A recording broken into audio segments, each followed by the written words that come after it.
가이우스는 세계에서 가장 강력한 현자로 알려진 전설적인 마법사입니다. 이 환상적인 세계에서 모든 마법사는 자신의 마법 능력을 결정짓는 문양을 가지고 태어납니다. 가이우스는 창조의 문양에서 가능한 최고 수준에 도달하여 그를 가장 강력한 현자로 만들었습니다. 하지만 그는 여전히 불만족스러워합니다. 왜냐하면 그가 근접 전투의 4번째 문양을 가졌다면 더 강력할 수 있기 때문입니다. 태어날 때 가진 문양을 바꾸는 것은 불가능하므로 가이우스는 수천 년 후에 4번째 문양을 가지고 환생하기로 결심합니다. 우리의 이야기는 가이우스가 수도로 향하는 것으로 시작됩니다. 12살이 나이에 제2 아카데미에 등록합니다. 그는 수도의 광대함과 아름다움에 감탄하고 있을 때 알마라는 소녀가 무기 상점 안의 대장장이에게 소리치는 소리를 엿듣습니다. 그는 상점에 들어가서 기어코 엿듣고 알마의 친구의 마법의 검이 그녀가 알마를 괴물로부터 보호하려 할 때 부서졌다는 것을 듣습니다. 그녀는 그 일에 대해 정말 죄책감을 느끼고 있으며 제2 아카데미의 입학시험이 내일이기 때문에 친구를 위해 수리해야 합니다. 하지만 대장장은 검에 마법을 걸 수 있는 방법을 모릅니다. 그래서 그는 이를 거절하고 다른 사람을 찾아보라고 조언합니다. 그녀의 절박함을 느낀 마티아스가 끼어들어 자신이 대장장이가 검을 만들면 마법을 다룰 수 있어. 대장장은 4번째 문장이 그런 일을 해낼 수 있다고 믿기 힘들어. 그렇잖아? 가이우스 시대 수천 년 전부터 현재까지 가장 강력한 근접 전투의 문장은 어떻게든 가장 약한 문장으로 여겨지게 되었고 현재는 실패의 문장으로 더 잘 알려져 있어. 아이러니해.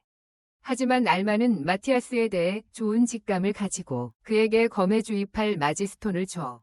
대장장이가 검을 만드는 동안 그녀의 친구가 가게에 들어와 메시아스와 친구는 서로에게 즉시 반하게 된다. 부끄러워하며 그녀는 자신을 루리아 본드로스라고 소개한다. 곧장 철물사가 검을 완성한다.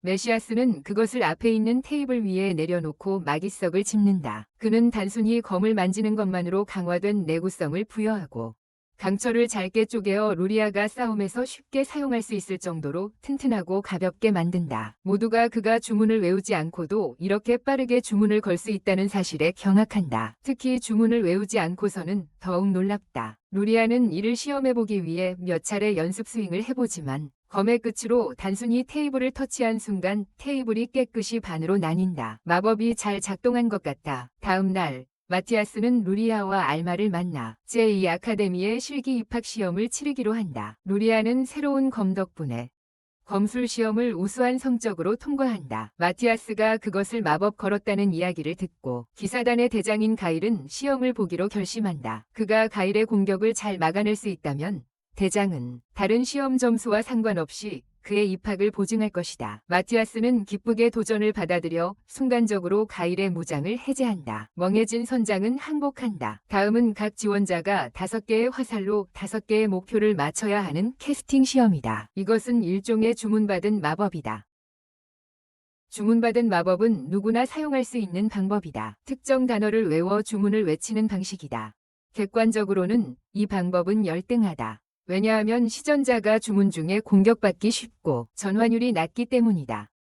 시전자의 에너지를 주문의 힘으로 바꾸는 비율이 낮다. 하지만 마티아스가 이해하지 못하는 이유로 주문받은 마법은 전투에 이상적이라고 여겨진다. 그리고 창조의 문장, 크리스트 오브 크리에이션은 매우 호환성이 높다. 주문이 담긴 마법으로 이 시대에는 영광의 문장으로도 알려져 있습니다. 그의 차례에 마티아스는 다른 전략을 사용하기로 결심합니다. 그의 근접 전투 문장, 이제는 실패의 문장으로 알려진 무언의 주문에 가장 적합하며 범위가 매우 좁습니다. 마티아스는 무언의 주문을 시전하여 5개의 목표를 동시에 맞추지만 그의 마법의 정확성 부족으로 인해 대부분의 학교 구역에 피해를 줍니다. 모두가 경외감에 빠져 그들의 무언의 주문의 힘을 처음으로 목격합니다.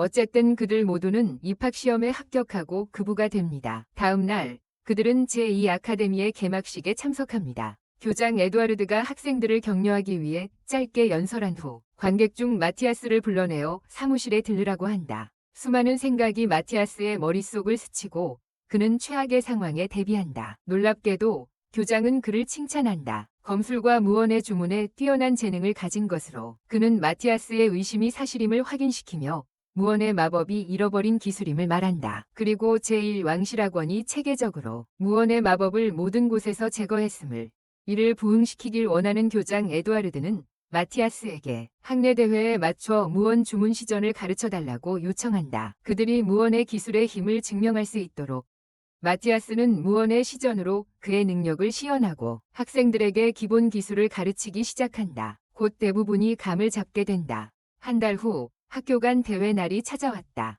마티아스는 그보다 10배 더 많은 마력의 존재를 감지하며 그것이 악마 수준의 힘임을 알게 된다. 그는 아레나로 걸어가서 3명이 제1아카데미 상대를 본다. 그는 가운데 있는 사람이 실제로 디스가이즈된 악마라는 것을 즉시 인식하고 그가 이전에 감지한 마력의 원천임을 깨닫는다. 악마는 심지어 가짜 문장을 만들어 자신을 인간처럼 보이게 한다. 정말 완벽한 패키지다. 양쪽의 두 전사는 먼저 공격하지만 그들의 주문은 너무 느리다. 그리고 마티아스는 말없는 주문으로 그들을 쓰러뜨린다. 남은 건 악마 학생뿐인데 너무 놀라서 그는 주문을 외우기 전에 주문을 발동한다. 관객들은 이를 보고 도대체 무슨 일이 일어나고 있는지 궁금해한다. 마티아스는 검을 휘둘러 악마에게 찔러 넣으며 그를 공중으로 날아오르게 하고 말없는 마법으로 반격한다. 그는 검으로 악마를 터치하며 주문을 시전한다. 주문이 깨지며 악마의 진정한 모습이 드러났다. 그와 함께 마티아스는 악마들이 수천 년 전 제1아카데미에 침투하고 시간이 지나면서 강력한 근접 전투 문양을 체계적으로 비난했음을 드러낸다. 그래서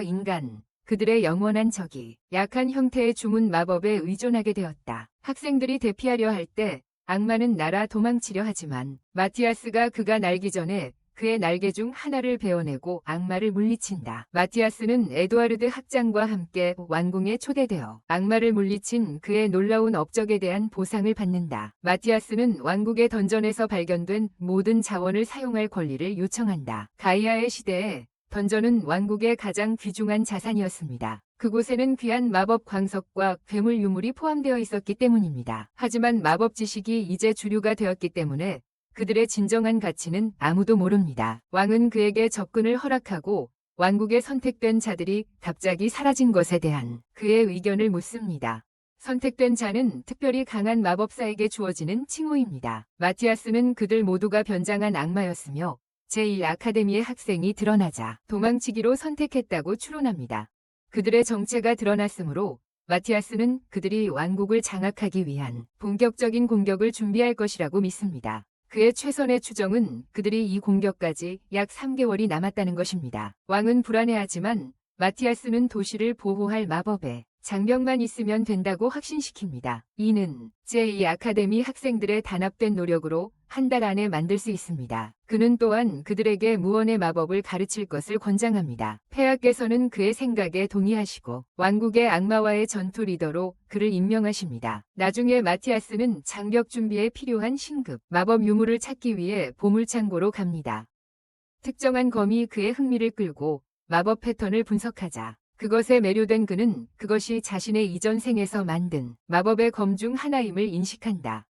그는 또한 이전 생에서 만든 파란색 펜던트를 가져가는데 이 펜던트는 경험치 획득량을 증가시키는 능력이 있다. 그는 모든 보물 창고를 뒤져봤지만 여전히 더 많은 아이템이 필요하다고 생각하고 던전으로 가기로 결정한다. 학교에서 그는 알마와 루리에게 파티로 던전에 함께 가자고 초대한다. 하지만 그들은 자신들이 그를 방해할까 걱정하며 주저한다. 알마는 자신이 원래 활쏘기를 잘했지만 마법과 잘 어울리지 않는다며 포기하라는 말을 들었다고 말한다. 그러나 검은 솜씨가 별로야. 마티아스는 그녀의 문제를 쉽게 해결할 방법이 있어 활을 가져다가 간단한 말 없는 마법으로 화살에 주문을 걸어 마치는 표적. 그것이 폭발하게 하고 궁술이 전투 기술로서 가치가 있음을 증명한다. 또한 아말라에게는 연사력에 관한 크레스트가 있어서 자연스럽게도 그녀는 마법 궁술과 매우 잘 어울릴 것이다. 그리고 루리가 흥분한 채로 그에게 도움을 청하자 그는 그녀가 창조의 크레스트를 활용할 수 있도록 주문을 개선하는 데 도움을 줄 것이라고 안심시킨다. 그 크레스트는 그의 이전 생에서 선택해버린 것인데 환생하면서 버렸던 크레스트였다. 지금 동기부여가 된 소녀들은 그의 파티에 합류하기로 동의한다. 3인조는 마티아스가 알마와 루리를 훈련시키기 위해 사용하는 던전의 1층에 들어선다. 몬스터는 층마다 다르지만 1층에는 일반적으로 위협적이지 않은 종류가 있다. 그는 작은 개처럼 생긴 몬스터를 발견하고 그것을 바위 더미 위에 놓아 알마가 마법 활쏘기를 연습할 대상으로 삼는다. 그녀는 화살에 성공적으로 마법을 걸어 첫 번째 시도에서 몬스터를 맞춘다. 다음으로 그는 그녀에게 화살을 더 오래 잡고 있다가 발사하라고 요청하며 화살의 궤적에 집중하라고 한다. 그녀는 그의 지시에 따라 화살을 놓는다. 그 후 그녀는 또 다른 몬스터를 발견한다.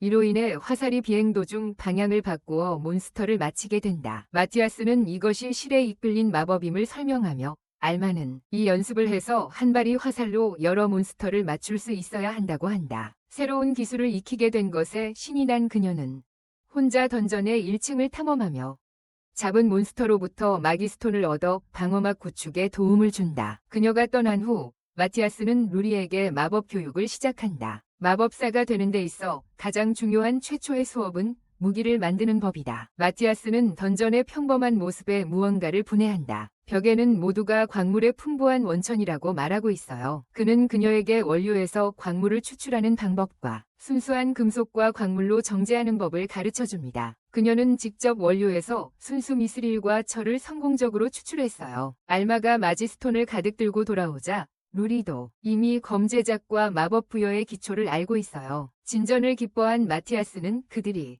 모든 배운 것을 시험하기 위해 10층으로 가자고 결심합니다. 알마와 루리는 함께 협력하여 몬스터들을 쉽게 돌파해요. 알마가 대부분의 몬스터를 공격하고 루리는 그녀를 위해 화살을 만들어 지원합니다. 그러나 진짜 시험은 잔인한 살인개가 나타날 때 시작된다. 알마는 처음 몇 번 놓치고 괴물이 그녀에게 덮칠 준비를 하는데 루리가 그들 사이에 방화벽을 쳐서 그녀를 구한다. 알마는 차분함을 되찾고 괴물의 발을 가격한 다음 목을 쳐서 죽인다. 마티아스는 그들의 빠른 발전과 좋은 팀워크를 칭찬하며 그들을 위한 안전한 공간을 만든다. 그동안 그는 25층으로 가서 장벽에 필요한 아다만타인 광석을 가져올 것이다. 이 말을 듣고 알마는 믿을 수가 없다. 왜냐하면 그 누구도 23층을 넘어간 적이 없기 때문이다. 그 층은 마법의 신 가이우스가 이끄는 30인 파티였다. 마티아스는 가이우스라는 이름을 가진 사람에 대해 혼란스러워하지만 우연의 일치로 치부한다.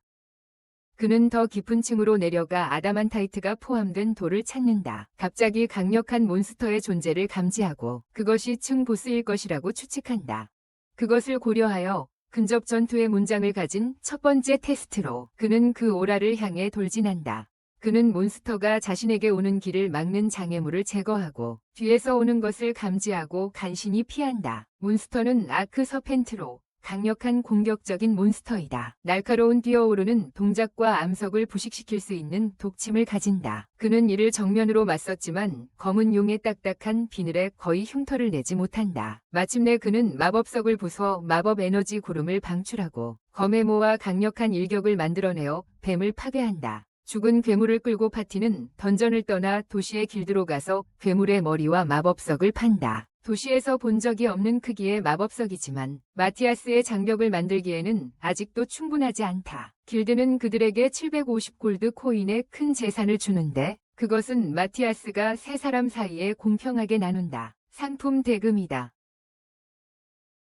그는 대화를 나누며 시내를 돌아다니다가 아카데미 쪽으로 가는 두 마리의 악마를 감지한다. 악마 중 하나는 상대적으로 약하고 다른 하나는 그가 전국 고교대회에서 마주쳤던 악마보다 강하다. 그들은 악마가 아카데미에 도착하기 전에 가로막기로 계획하고 마티아스는 더 강한 악마와 맞서고 두 소녀는 약한 악마를 상대한다. 마티아스가 먼저 공격하지만 그를 물리칠 마법이 충분하지 않아서 실패한다. 그래서 그는 대신 악마의 주문을 제어하여 사용한다. 그는 악마들을 아래로 끌어내린다. 알마가 약한 악마를 맞히기에 충분한 거리였다. 그녀는 마법이 깃든 화살을 사용하여 그를 늦춘다. 짜증난 약한 악마가 다른 악마와 나뉘어 그의 관심을 다른 둘에게 돌린다. 더 강한 악마는 피하기 힘든 광범위 주문을 시전한다. 하지만 마티아스는 약점에 주문을 걸어 그것을 깨뜨린다. 악마는 놀라움을 금치 못하는데 이는 그의 생애 처음으로 인간이 그 움직임을 이긴 것이다. 마티아스는 이전 삶에서 쌓은 수많은 전투 경험을 활용하여 칼로 악마를 베어 넘긴다. 악마는 일단 물러서기로 결심하지만 마티아스는 그에게 차단 구슬을 던집니다. 이로써 호스트의 마법 에너지를 반전시켜 악마를 무력하게 만듭니다. 최후의 수단으로 그는 자신의 생명을 희생하는 악마 전용 주문을 시도하지만 마티아스는 그것을 예상하고 저지합니다. 다른 선택의 여지가 없자 악마는 패배를 받아들입니다. 한편 알마와 루리는 계속해서 약한 악마를 화살로 공격하며 시간을 벌고 그의 회복 시간을 이용해 후퇴합니다. 마티아스가 악마를 처치한 후 그들을 돕기 위해 갑니다. 악마는 자신의 더 강한 동료가 쓰러진 것을 보고 패배한 그는 도망치는 현명한 결정을 내린다. 마티아스가 그에게 날아갈 수 없자 알마는 그의 날개 하나를 베어내는 화살을 쏜다. 그로 인해 그는 고도를 잃게 된다. 마티아스는 다른 날개를 베어내어 악마를 땅으로 떨어뜨린다. 다음 날 왕은 세 사람을 궁전으로 초대하여 그들을 칭찬하고 그들의 용감한 행동에 대한 보답으로 소원을 들어준다. 마티아스는 다시 던전을 더 요청하고 알마와 루리는 금전적 보상을 받기로 한다. 왕이 쓸모없는 이야기들을 늘어놓는 동안 마티아스는 일어나서 법정에 있는 사기꾼이 드러나라고 요구한다. 아무도 나타나지 않자 그는 천장에 마법을 걸고 비명소리가 들린다. 왕이 에라르츠로 인식하는 전 과거에 선택받은 자입니다. 그는 악마들이 그곳에 마법 인터페이스 주문을 설치했다고 설명합니다. 이를 통해 멀리서 법정을 엿볼 수 있다고 합니다. 심지어 그들의 은신처 좌표까지 정확히 찾아내는데 그것은 악마들이 몇 년 전에 파괴한 마을에 있었습니다. 불행히도 그 마을은 너무 멀어서 적당한 시간 내에 갈 수 없고 마티아스는 아직 텔레포트 마법을 잘 사용할 만큼 강하지 않습니다. 그는 다른 방법을 생각해내지만 알마와 루리에게는 비밀로 합니다. 그는 그들을 산으로 데려갑니다.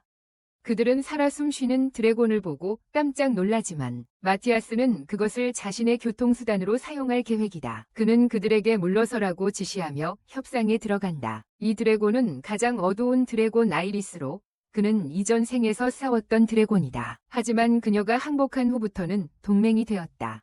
아이리스는 처음에 그를 알아보지 못하고 그의 영역에서 떠나라고 명령한다. 그렇지 않으면 그를 태워버리겠다고 위협한다. 그는 그녀를 향해 계속 걸어가고 그녀는 드래곤 숨결 마법을 시전한다. 마티아스는 약점을 가격하여 그것을 녹이고 그가 드래곤 스픽에서 가이우스의 부활임을 드러낸다. 그녀가 그 힘을 깨닫자마자 즉시 사과하고 자비를 구한다. 그는 그녀에게 도움을 요청하러 왔을 뿐이라고 확신시킨다. 하지만 아이리스는 닳아버린 날개 때문에 더 이상 날 수 없다고 말한다. 그녀는 가이우스가 사라진 후 인간 왕국의 거대한 마법 반응기 중 하나가 폭발하여 다른 반응기들도 폭발하게 되었고 그로 인해 인간들이 석기 시대로 되돌아갔다는 것을 설명한다.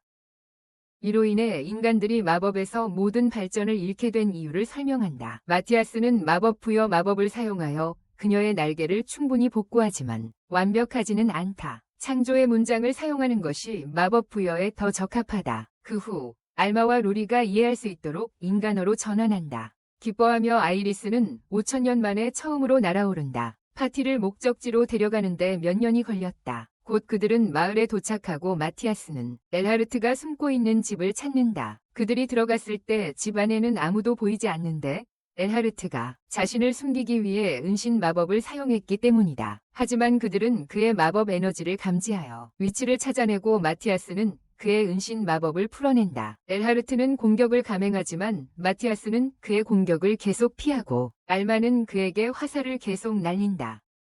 엘하르트는 화살을 단순한 성가심으로 생각한다. 그는 자신의 움직임이 점점 느려지는 것을 눈치챈다. 알마가 사용한 화살은 루리의 마기톡신으로 마법이 걸려 있었다. 이는 악마의 마법 에너지를 소모시킨다. 작은 인간들이 자신을 이기고 있다는 것에 화가 난 그는 아트로시파이를 사용한다. 이는 그의 힘을 대폭 증가시키는 악마의 주문이다. 하지만 모든 마법이 소모되면 그의 생명을 가져갈 것이다. 마티아스는 환영 주문을 사용하여 악마를 속여 알마와 루리의 투사체를 공격하게 한다. 잘못된 형태로 대량의 마기톡신을 주입한다. 알마는 그의 머리에 마지막 화살을 쏘고 엘하르트는 패배한다. 그 후 그는 알마와 루리에게 자신을 기다리라고 한다. 이리스와 하늘을 날면서 훨씬 강한 상대와 싸우고 있다. 안전한 거리를 확보한 후 그는 3개의 마기석을 부숴서 그 에너지를 방출하고 이전에 감지했던 놓친 악마를 실체화시킨다. 그들은 싸움을 시작하고 악마는 마티아스의 팔을 완전히 잘라버린다. 하지만 이것은 마티아스의 계획이었다.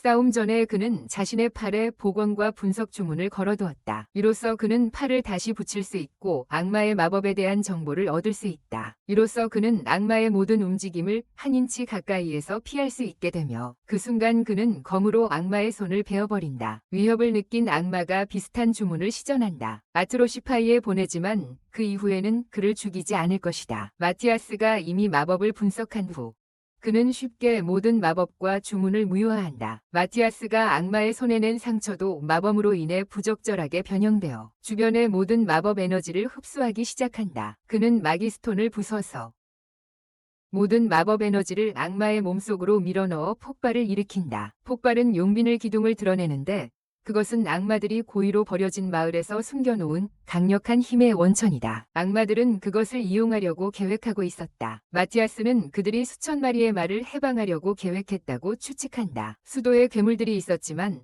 폭발이 다행히도 목표를 벗어나 도시에서 몇 마일 떨어진 곳으로 향해 시간을 벌었다. 그는 돌아와서 공격 준비를 할 수 있다. 파티는 아이리스를 인간 형태로 아카데미로 데려온다. 마티아스는 그녀가 학생이 되도록 요청할 수 있다. 교장 선생님은 그녀가 50점 만점에 47점을 받는 입학시험을 통과하는 한 합류할 수 있다고 동의한다. 아직 인간 사회의 규범에 익숙하지 않은 그녀는 필기시험에서 화려하게 실패한다. 실전 검술 시험에서 그녀는 기사 가일과 대결한다. 새로운 몸에 아직 서투른 그녀는 검을 떨어뜨리고 그것을 주우러 간다. 그때 길이 그녀를 공격하는 순간입니다. 그녀는 망설임 없이 맨손으로 검을 잡아 멈추고 야구 방망이처럼 검을 휘둘러서 길을 건물 옥상으로 날려버립니다. 다음은 마법 실기 시험으로 그녀는 5개의 표적을 모두 맞춰야 합니다. 이리스는 주문을 충전하는데 마티아스는 너무 강할 것이라고 예상하며 방어막을 만듭니다. 그녀가 마침내 주문을 풀면 학교 전체가 파괴되고 5 표적도 함께 사라집니다. 임무 실패도 성공입니다. 교장 선생님은 믿을 수 없는 재앙 수준의 마법을 가진 학생을 받아들일 수밖에 없습니다.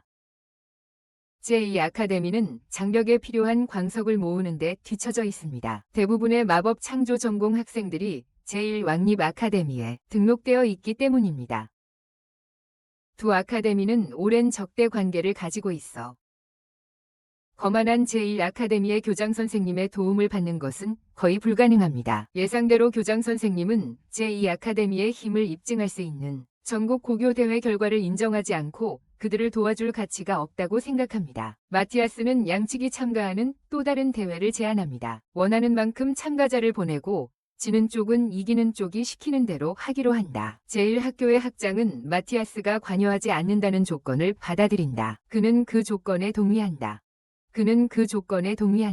경기가 열리는 날 제1학교는 최고의 학생들로 구성된 큰 팀을 파견하고 반면 두 번째 학교는 크레스트 오브 크리에이션을 가진 학생 없이 5명의 학생만 보낸다. 그들 중 누구도 크레스트 오브 크리에이션을 가지고 있지 않다. 승리를 쉽게 따낼 것이라 기대한 교장은 그들이 시작하라고 말한다. 모든 제1학교 학생들이 주문을 외우기 시작하지만 주문이 길어지자 5명의 학생들은 말없이 마법으로 모든 사람들을 이긴다. 숨겨서 지켜보던 왕이 반역 혐의로 제1학원을 체포한다. 그는 아직도 학생들에게 주문 마법 연습을 시키고 있으며 무언의 마법으로 전환하라는 명령에도 불구하고 계속하고 있다. 그를 제거한 후 왕은 제1학원 학생들에게 도움을 명령한다. 제2학원을 지원하고 무언의 마법 교육을 계속하도록 전환은 순조롭게 진행되며 제1학원 학생들은 기꺼이 협력한다. 그들도 교장 선생님을 싫어했나 봐. 학생들이 던전에서 미스리를 채굴하고 수집하는 동안 마티아스는 그의 파티를 이리스와 함께 더 깊은 던전으로 데려가 60cm 직경의 마지스톤을 찾는다. 그것으로 방어막의 핵심을 형성할 것이다. 그는 이 탐험을 통해 아이리스가 새로운 몸에 적응하고 그들의 파티에 잘 어울릴 수 있는지 테스트한다. 그는 마법석을 사용하여 강력한 짐승을 소환하기로 결정한다. 그는 아이리스에게 천천히 돌에 마법을 주입하라고 요청하지만 아이리스의 느림에 대한 정의는 완전히 다르고 결국 그녀는 마티아스가 의도했던 것보다 더 강력한 드래곤을 소환하게 된다. 아이리스는 드래곤에게 욕을 하며 드래곤의 언어로 말하고 가끔 주먹을 날리며 주의를 돌린다. 한편 마티아스는 드래곤 주위에 여러 개의 마법진을 설치한다. 준비가 되자 그는 아이리스에게 드래곤의 숨결을 시전하도록 드래곤을 자극하라고 말한다. 그녀의 놀림이 효과를 발휘하고 드래곤은 그것을 내뱉으며 아이리스는 도망치려 한다. 마티아스는 시전원을 활성화하여 강력한 마법을 만들어낸다. 이 마법은 드래곤의 숨결 방향을 반전시켜 드래곤 자신에게 피해를 준다. 그 숨결이 드래곤을 직접 타격하고 채로 태워버린다. 아이리스는 그들에게 큰 마법석을 가져온다. 그녀가 귀중한 자산이라는 것을 확신한 마티아스는 그녀에게 파티에 합류할 것을 초대한다. 그는 그녀가 불균형한 지형을 돌아다니며 자신의 껍질을 알마의 화살로부터 보호하면서 인간의 몸을 사용하는 방법을 연습하도록 훈련한다. 그는 또한 루리를 새로운 장비를 만들어 레벨을 올리게 하여 결국 그에게 좋은 검을 만들 수 있도록 한다. 그녀가 여러 주문을 하나의 무기에 마법 걸기를 익히면 각 파티원마다 새로운 주문을 만들어낸다. 그 무기들은 돌을 부술 만큼 강력하다. 모든 것이 마티아스에게 순조롭게 진행되고 있는 것 같다. 그의 파티는 빠르게 성장하고 있으며 점점 더 많은 사람들이 무언의 마법을 채택하고 있고 마법 방어막도 곧 만들어질 것이다. 모든 것이 완료되면 그는 도시를 떠나 자신의 계획을 추진할 예정이다. 드디어 방어막 건설의 날이 다가왔다. 마티아스는 제2 아카데미 위에 큰 마법적 존재를 감지하고 악마들이 텔레포트 기술을 이용해 아카데미를 공격하려고 한다고 판단한다. 장벽이 만들어지기 전에 마지로드라고 불린다. 하지만 그의 손은 장벽을 만드는 일로 가득 차 있어서 알마와 루리에게 시간을 벌어달라고 부탁한다. 예상대로 포털에서 악마가 나타나고 강력한 화염 주문으로 모든 학생들을 공격한다. 학생들은 자신을 방어하기 위해 마법의 방패를 만들고 루리는 시전원을 컨주어하려고 시도한다. 모든 시도가 실패하고 마지막 마지스톤까지 가게 된다. 동급생들이 그녀가 마법을 완성할 때까지 최선을 다해 보호하는 모습을 보면서 그녀는 동기부여를 받으며 알마는 원하는 마법의 화살을 성공적으로 제작한다. 알마는 그것을 악마에게 쏘아 가슴을 관통한다. 그의 약한 순간에 학생들은 그를 물리치기 위해 주문을 사용한다. 하지만 더 많은 악마들이 포털에서 쏟아져 나오기 시작한다. 인간들에게는 절망적인 상황처럼 보이지만 마티아스가 장벽 준비를 마친 후 현장에 나타난다. 그는 혼자서 모든 악마를 물리치고 모든 학생들이 그를 응원한다. 악마들이 처리된 후 마티아스는 마지막 마지스톤을 제자리에 놓아 장벽을 활성화한다. 아름답고 무지갯빛의 도미 왕국을 둘러싸고 사람들을 위험으로부터 보호한다. 하지만 그들의 임무는 아직 끝나지 않았다. 용맥 기둥 기억나? 그것이 소환한 괴물들이 드디어 왕국 근처에 도착했고 학생들은 그들이 근처 마을을 공격하기 전에 처리해야 한다. 학생들이 첫 번째 물결의 악마들을 처리했지만 마티아스 일행이 나서서 더 강한 두 번째 물결의 악마들을 섬멸한다. 최종 도전은 공허의 기로 일종의 괴물로 다른 괴물을 먹으며 성장한다. 하지만 이는 거의 도전이 아니었다. 왜냐하면 오피 마티아스는 실제로 마기스톤을 먹여서 그것이 더 많이 성장하게 만들어 수확할 수 있기 때문이다. 그들이 그것을 처치할 때 더 나은 자원을 얻을 수 있다. 확실히 마티아스는 그의 마법의 검으로 몇 번 베어 그것을 쓰러뜨리고 머리를 베어낸다. 이제 마티아스는 왕국에 대한 모든 즉각적인 위협을 처리했으므로 더 많은 용맥 기둥을 찾기 위해 아카데미를 떠나고 싶어한다. 교장 선생님은 그가 문제가 생길 경우 학교의 도움을 받을 수 있도록 특별 장학생으로 학생 기록에 남기겠다고 제안한다. 그는 또한 마티아스의 파티원들에게도 장학금을 확대하여 그들이 그의 모험에 함께 하기로 결정할 때 혜택을 준다. 학생들은 아카데미와의 4가지 방법으로 그들에게 작별 인사를 한다. 마티아스와 그의 일행은 모험을 떠나고 소녀들은 처음으로 수도를 떠나는 것에 꽤 신이 나 있다. 그들의 첫 목적지는 던전 위에 지어진 멜치아 던전시티다.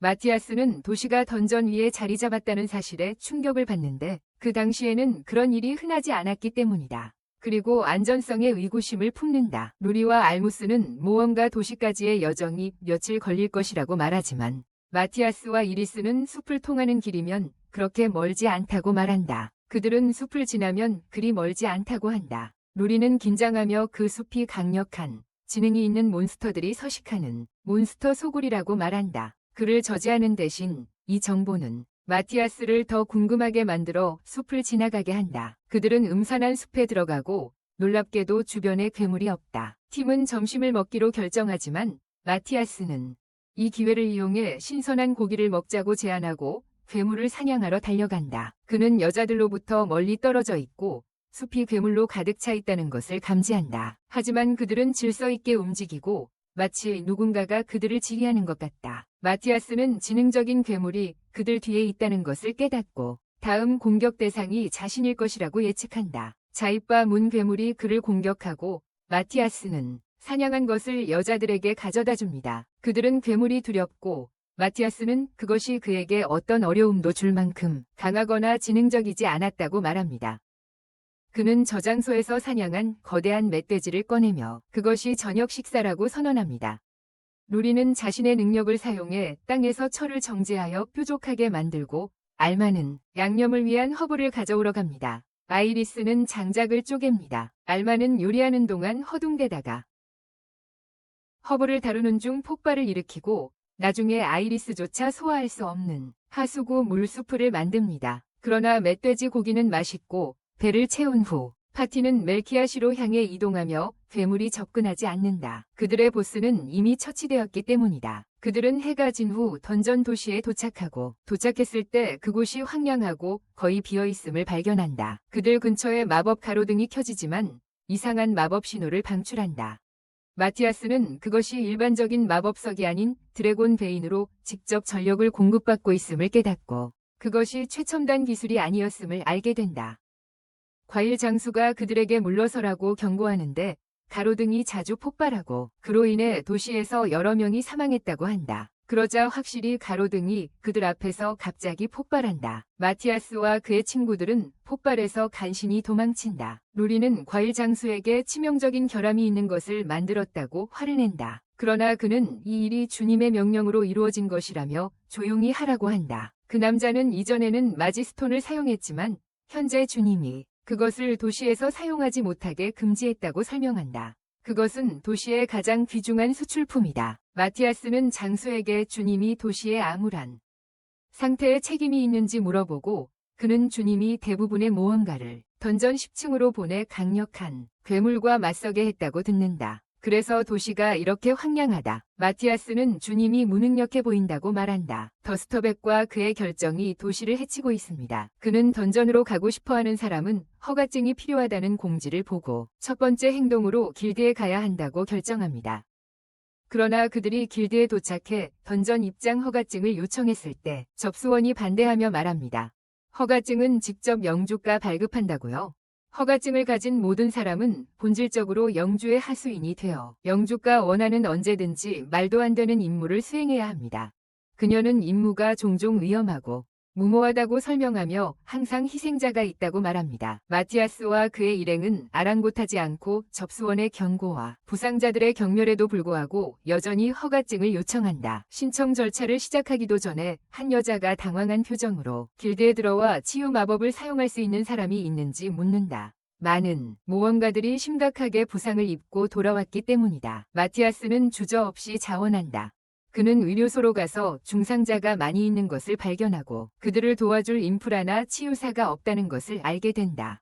마티아스는 분노하며 모험가의 도시에는 왜 치유사가 없는지 묻고 현재 영주가 대부분의 치유사를 쫓아냈다는 사실을 알게 된다. 그들은 돈 낭비라고 생각하기 때문에요. 마티아스는 여기 모든 사람을 구하려고 결심했습니다. 그는 모두의 마법 에너지를 분석하여 부상의 심각도를 판단합니다. 그리고 부상의 심각도 순서대로 번호가 붙은 약을 배치합니다. 그는 파티위 도움으로 부상의 심각도 순서대로 치료할 계획을 세웠습니다.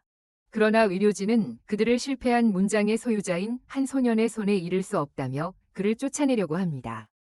마티아스는 가장 심하게 다친 모험가를 치료함으로써 자신의 능력을 증명합니다. 이로 인해 그들은 침묵하고 마티아스는 요청합니다. 그들이 그와 함께 모든 모험가들을 구하기 위해 노력한다. 모두의 힘을 모아 그들은 긴 밤 동안 불안하게 치유 마법을 시전한 끝에 모든 모험가를 치유할 수 있었다. 마티아스는 지쳤지만 아무도 죽지 않은 것에 안도했다. 주요 의사가 그가 유명한 치유사였는지 묻자 그는 자신이 중요한 사람이 아니라고 부인하고 모두의 도움 없이는 아무것도 할 수 없었다고 말한다. 의사는 그에게 감사하고 마티아스는 이전 영주와 그의 후계자가 어떻게 임명되었는지 물어본다. 그는 이전 영주가 괜찮은 통치자였다는 이야기를 들었고 왜 그가 갑자기 무능한 바보로 대체되었는지 알고 싶어 한다. 의사는 이전 영주가 갑자기 잠에서 깨어나지 못하고 죽었다고 말하며 정확한 사망 원인은 아무도 모른다고 한다. 마티아스는 악마가 영주를 죽였고 그 중 하나가 자리를 차지했을 것이라고 추측한다. 그는 위험한 던전 위에 도시를 건설하는 것이 악마들의 계획이었을 것이라고 생각하며 그들이 무엇을 하고 있는지 알아보기로 결심한다. 방에 정착한 후 마티아스는 왕에게 전달될 편지를 교장에게 쓴다. 소녀들은 숙제에 대해서만 이야기하는 편지를 읽지만 그것은 단지 미끼일 뿐이며 마티아스는 거짓 바닥이 있는 특별한 상자와 다른 마법적인 방법을 사용하고 있다. 멜키아에서 일어나는 모든 은폐된 진실을 전달하기 위한 메시지를 숨겨두고 있다. 멜키아에서 보내는 우편물이 보내기 전에 검사된다는 의심이 든다. 그 이유로 이곳의 부당한 행위들에 대한 소식이 수도로 전해지지 못하고 있다. 알마는 직접 수도에 가서 왕과 대화하는 것이 더 빠를 것이라고 제안하지만 마티아스는 감옥에서 일어나는 일을 보는 것이 더 중요하다고 생각한다. 그들은 허가증을 가지고 오늘 많은 사람들을 다치게 한 괴물을 보려고 계획하고 있다. 모두 침대에 누워 이레스와 알마는 무심하게 잠들지만 마티아스와 루리아는 수줍어서 잠이 들지 못하고 있다. 그들은 오직 서로와 방을 공유하는 것만 생각하고 불안해서 휴식조차 취하지 못해. 더구나 아이라스와 알마가 잠꼬대를 하며 놀라게 하면서 상황은 더욱 악화된다. 다음 날 아침 마티아스는 괜찮은 반면 루리가 수면 부족으로 보인다. 그 후 파티는 던전을 빠르게 조사하기 위해 진입하고 첫 번째로 거대한 철문 앞에 도착한다. 마티아스는 그 문이 겉보기에는 튼튼해 보이지만 강력한 몬스터가 쉽게 통과할 수 있다고 말하며 아이라가 자신의 괴물 같은 힘을 발휘하여 문을 열어젖힌다. 파티는 던전에 들어가서 소녀들과 아이라가 자기 자신을 위한 드래곤 숨결이라는 기술을 사용하여 잡은 몬스터의 두개골을 길드로 가져온다. 길드로 돌아온다. 접수 담당자는 강력한 괴물 때문에 정신이 아득해졌다. 그 괴물은 도시의 모험가들을 다치게 하고 죽였다. 그녀는 보상을 받으려면 영주가 확인하고 그에게 처치 보고서를 작성해야 한다고 말한다.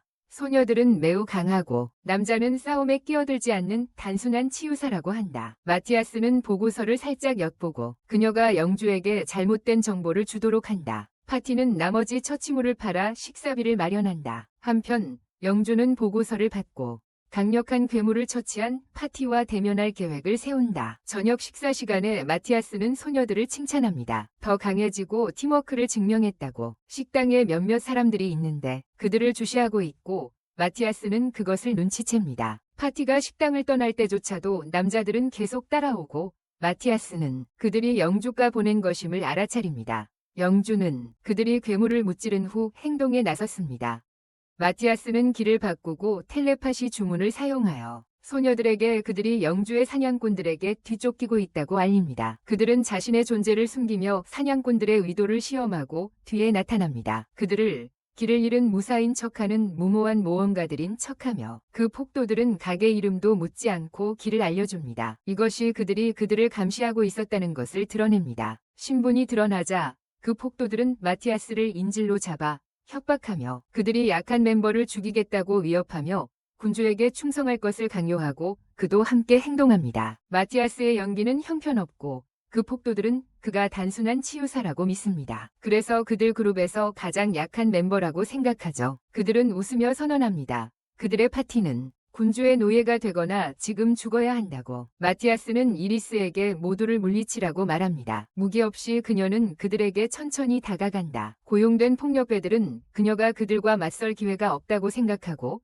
그중 한 명이 금속 클럽으로 그녀를 공격하지만 그녀가 손으로 그의 공격을 막자 깨진다. 아이리스는 폭력배들을 하나씩 물리치며 그들을 기절시킨다. 마티아스는 자유로워지고 그들에게 추적 및 악마 감지, 주문을 걸어 주군에 대한 의혹을 시험한다. 다음 날 아침, 마티아스는 왕의 사자로부터 소식을 듣고 그의 그룹에게 즉시 출발해야 한다고 전한다. 그들은 던전의 특정 장소에서 사자를 만나러 가고 오직 마티아스만 그의 존재를 감지하고 그들을 부른다. 메신저는 자신을 아이크라고 소개하며 마티아스가 그를 발견할 때까지 그의 존재를 숨기라는 지시를 받았습니다. 아이크는 왕의 메시지를 가지고 왔다고 말합니다. 멜키아시에서 벌어지고 있는 불법적인 일들에 관한 내용입니다. 그는 편지를 꺼내 왕의 명령서를 읽으며 멜키아의 영주를 체포하라는 명령입니다. 그리고 아이크의 감독하에 그를 체포할 수 있는 권리를 마티아스에게 줍니다. 마티아스는 이 명령에 감사하며 가능한 한 빨리 영주를 체포할 계획입니다. 추적 마법 덕분에 그는 영주의 위치를 정확히 파악합니다. 그 집은 도시 외곽에 숨어 있는 곳에 있습니다. 아이크는 영주의 집이 철저히 감시되고 있다는 것을 알고 있으며 기사들을 부르려고 합니다. 증원 요청이 있었지만 마티아스는 그의 팀이 충분히 강하다고 말한다. 그들은 집에 도착했을 때 이상하게 조용하다는 것을 느낀다. 정오에 문이 닫혀 있었고 밖에는 경비가 없었다. 마티아스는 탐색 주문을 사용하여 집안에 그들을 기다리고 있는 많은 악당들이 있다는 것을 감지한다. 그는 어떤 방법으로라도 주인이 그들의 계획을 알아챘고 방어를 강화하고 있다고 생각한다. 아이크는 지금 주인을 체포하는 것은 너무 위험하다고 생각하고 그들이 돌아가야 한다고 제안하지만 마티아스는 그들이 정문을 통해 밀고 들어갈 것이라고 말한다. 그들은 정문으로 우르르 들어오고 고용된 악당들과 마주치게 된다. 그들은 그들이 함정에 빠졌다고 생각한다. 그들은 그들이 단지 5명이라고 과소평가하고 많은 주문을 던지며 공격하지만 루리는 방패로 모든 공격을 막아낸다. 마티아스는 그녀를 칭찬하며 그녀의 시전 속도가 크게 증가했다고 말한다. 그 다음 그는 고용된 악당들을 전기 쇼크처럼 처리하고 단 한 번의 주문으로 모두 쓰러뜨린다. 아이크는 주인이 2층에 숨겨져 있을 것이라고 생각하지만 마티아스는 지하에서 그의 마법 흔적을 감지했다. 루리는 건물의 설계도에 지하실에 대한 언급이 없었다고 말한다. 지하실에 가서 그가 그것이 비밀이라고 말해요. 그는 벽화 뒤의 비밀 입구를 쉽게 찾고 그곳에서 지하실이 나타나도록 바라봅니다. 마티아스와 그의 무리가 계단을 내려가고 있을 때 영주가 비밀방에 있습니다. 왜 밖이 이렇게 조용한지 의아해하고 있습니다. 그의 부하가 괴물들이 이미 물리쳤다고 제안하지만 영주는 누군가가 그렇게 쉽게 이길 수 없다고 생각합니다. 그럼에도 불구하고 그는 조심스럽게 행동하기로 결정하고 비밀 통로를 통해 지상으로 나갈 계획을 세웁니다. 그런데 마티아스가 그의 사무실로 들어옵니다. 그는 더 이상 비밀 통로로 가지 않겠다고 말합니다. 영주는 그가 누구인지 모르고 그의 조수에게 그 아이가 누구의 아이인지 묻습니다. 그러나 마티아스가 그에게 자신의 얼굴도 모르고 그를 죽이기 위해 사람을 보냈냐고 묻자 영주는 일어섭니다. 마티아스는 동료들을 부르고 영주는 이것이 자신의 기회라고 생각합니다. 그는 치료사가 강력한 경호원의 보호를 받지 않는 것은 실수라고 주장하고 자신의 부하들에게 그를 공격하라고 명령합니다. 부하들이 사방에서 방으로 돌진하지만 마티아스는 단 한 번의 움직임으로 그들을 모두 무찌릅니다. 영주는 그가 치료사가 아님을 보고 충격을 받습니다. 그리고 아케는 앞으로 나아가 그에게 왕의 체포 명령서를 보여준다. 영주는 단순한 어린애가 자신을 체포하려는 권위를 인정하지 않으며 그에게 무슨 일이 생기면 멜키우스 씨의 끔찍한 일이 일어날 것이라고 선언한다. 그를 해치면 멜키우스 씨에는 끔찍한 일이 일어날 것이라고 경고한다. 마티아스는 손가락을 튕기며 그를 기절시킨다. 그리고 에테에게 어리석은 영주를 신문하라고 지시한다. 마티아스는 그에게 즉시 수도로 돌아가라고 요청하고 자신은 그를 괴롭히는 다른 것들을 조사하기 위해 남기로 계획한다. 그는 영주가 자신의 기습 공격에 대해 어떻게 경고를 받았는지 알고 싶어하고 벽난로에서 타버린 편지의 잔해를 발견한다. 마티아스는 그것을 읽고 주인의 체포 소식과 왕이 그를 쫓기 위해 누군가를 보냈다는 내용이 언급되어 있음을 발견한다. 그는 자신의 마법으로 편지를 분석하고 그 위에 미세한 마법의 흔적이 있음을 찾아내며 악마가 관련되어 있다고 확신한다. 마티아스는 악마들이 주인을 조종하여 그들의 명령을 수행하게 했다고 생각한다. 루리는 그들이 마지스톤을 노리고 있었냐고 묻는다. 그는 그들이 던전 도시의 드래곤 베인을 노리고 있었을 것이라고 대답한다. 그것은 수도의 것보다 여러 배 더 크다. 악마들이 이 드래곤 베인에 적절한 주문을 걸 수 있다면 전 세계적인 재앙을 일으킬 수 있다. 모두 이 말을 듣고 패닉에 빠지고 아케스는 수도로 서둘러 돌아가겠다고 말합니다. 하지만 루리는 그를 멈추고 모두에게 주변의 주의를 기울이라고 말합니다. 갑자기 땅이 흔들리기 시작하고 마티아스는 이것이 악마들이 용맥을 건드려서 일어난 지진임을 알아냅니다. 도시 밖에서 괴물 무리가 나타나고 마티아스와 그의 친구들은 그것을 감지합니다. 그는 이것이 주인이 그들에게 해치지 말라고 경고했을 때 의미한 것임을 깨닫습니다. 하지만 지금은 그게 중요하지 않습니다. 마티아스는 용맥에서 악마들을 쫓아내기로 결심합니다. 왜냐하면 괴물 무리가 도시까지 도착하는데 아직 2시간이 남았기 때문입니다. 그는 그 전에 악마들을 처리할 계획입니다. 그들은 던전에 들어가 용맥에 접근하고 거기에는 악마의 흔적이 없다는 것을 발견한다. 마티아스는 더 깊은 층으로 옮겨갔다고 믿으며 함정을 살핀다. 그 후 그는 이리스에게 약한 벽을 파헤치라고 요청하고 그녀는 벽을 부수고 용맥으로 들어간다.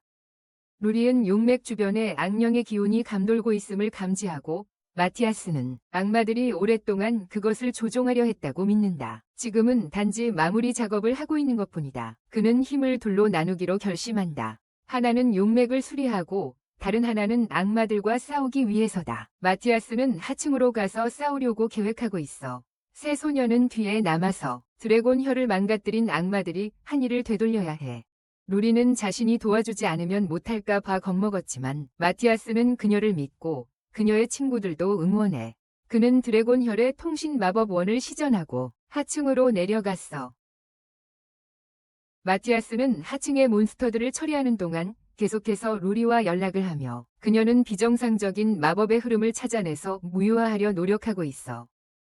마티아스는 그녀에게 천천히 조심스럽게 하라고 경고했어. 왜냐하면 한 번이 실수로 도시 전체가 폭발할 수도 있으니까. 그가 눈앞의 괴물들을 처치한 후 그는 악마의 은신처에 가까워졌음을 깨닫는다. 마티아스는 열린 공간에 들어가 악마를 발견한다. 악마는 마법을 사용하여 용맥을 조작하고 있다. 악마는 그의 존재를 숨기고 있는 마티아스를 알아차리고 그를 부른다. 마티아스는 악마와 마주하며 그의 마법에서 약간의 변동을 감지하고 그가 소통 마법을 사용하고 있다는 결론에 이른다. 그는 자신의 통신 흐름을 탐색하고 악마가 그의 주인과 연락을 주고받고 있음을 발견한다.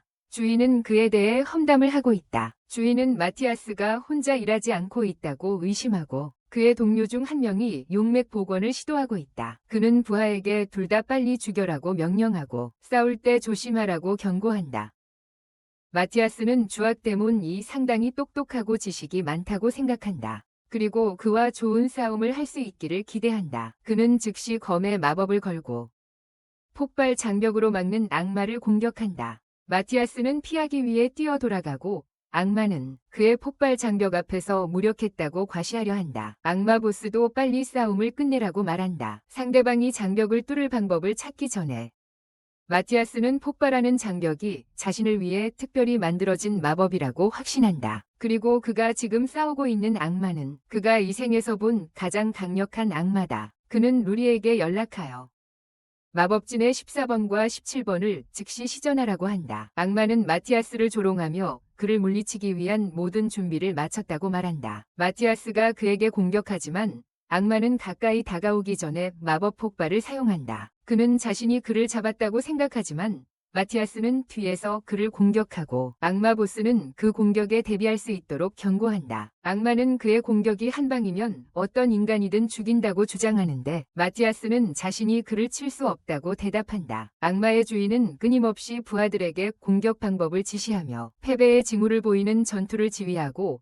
악마는 그 지시에 따라 일련의 원거리 마법 공격을 사용하여 마티아스가 가까이 오거나 도망치지 못하게 한다. 하지만 그는 방어막을 사용해 자신을 방어한다. 마티아스는 다시 루리에게 연락해 그가 시키던 주문을 계속 준비하라고 말한다. 왜냐하면 지금 바로 필요할 수도 있기 때문이다. 앞에 있는 악마는 점점 더 좌절하고 있다. 그리고 그는 상사에게 다음에 무엇을 해야 할지 묻는다. 마스터는 그에게 계획의 두 번째 단계로 나아가서 마티아스를 함정으로 유인하라고 말합니다. 마티아스도 그것이 올 것을 기다리고 있었고 그는 그 악마에게 달려갑니다. 그 악마는 마티아스를 향해 마법 공격을 날리며 도망치고 있습니다. 마티아스는 루리에게 먼저 14번 주문을 시전해달라고 요청하고 그것은 악마들이 그를 위해 설치한 함정들을 무효화합니다. 악마는 패닉에 빠져 상사에게 연락을 시도하지만 그런 다음 루리는 17번 주문을 시전하고 통신도 차단됩니다. 마티아스는 여전히 폭발 장벽이 자신을 구할 것이라고 확신하는 악마를 조롱합니다. 그 악마는 아직도 자신을 안전하게 지켜줄 것이라고 믿고 있습니다. 폭작 핑장.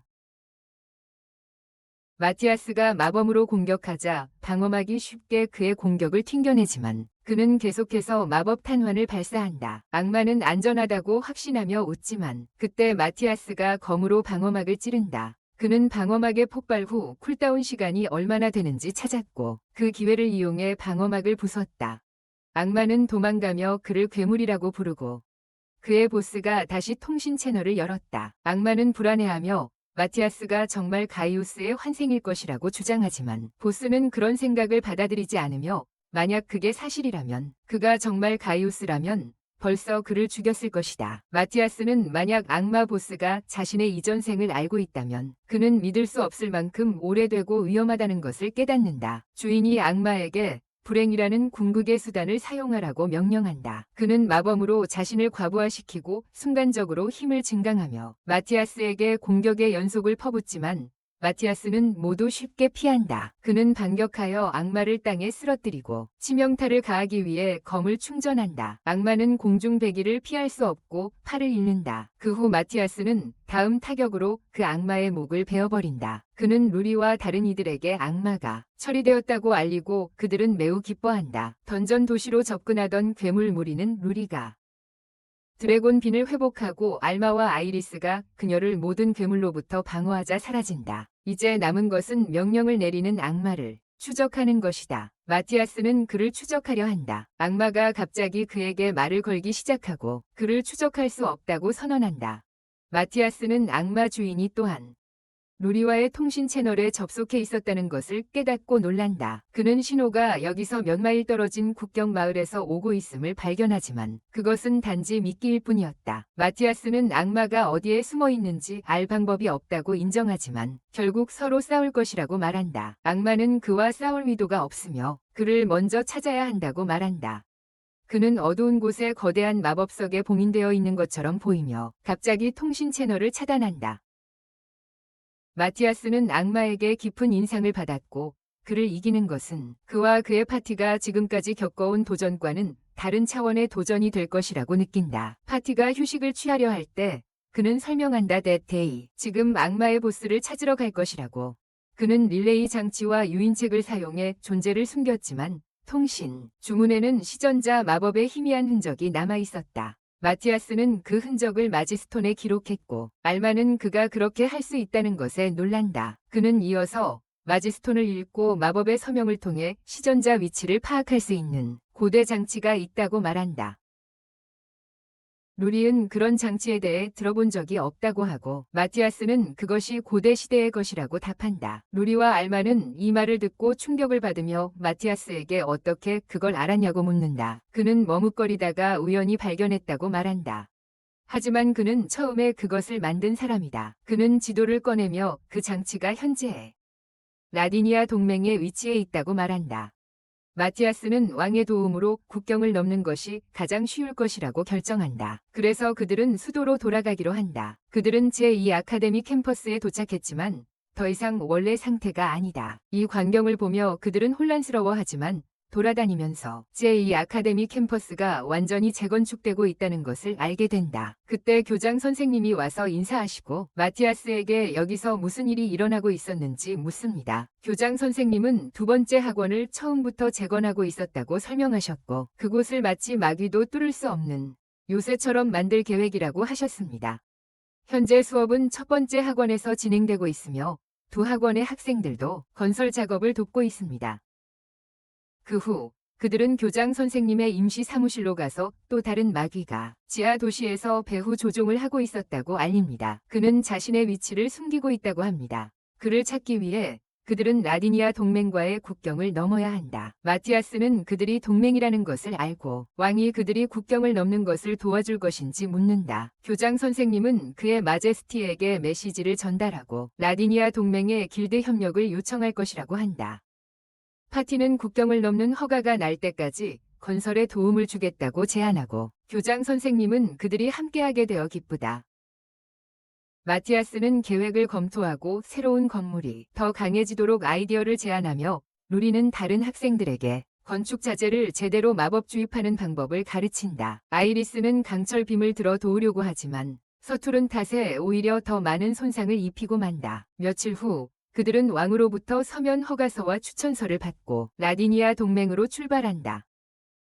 아이들 소녀들은 왕국을 떠난 적이 한 번도 없었기 때문에 상당히 들떴고 라디니아 동맹이 어떤 곳인지 알고 싶어한다. 왕의 추천 덕분에 검문소를 문제없이 통과하고 빠르게 목적지에 도착한다. 물론 이것이 그들이 장치에 도달하는 유일한 장애물은 아니었다. 장치가 있는 지역은 제한구역으로 표시되어 있는데 이는 장치의 마법 서명은 매우 강력해서 조심하지 않으면 재앙이 일어날 수도 있어. 교장 선생님의 정보에 따르면 길드의 A등급 모험가들만이 접근할 수 있으며 마티아스는 그들이 가능한 한 빨리 A등급 모험가가 되어야 한다고 결심했어. 소녀들은 왕의 허가가 있는데도 왜 길드의 규칙을 따라야 하는지 궁금해하지만 마티아스는 안전하게 행동하려고 해.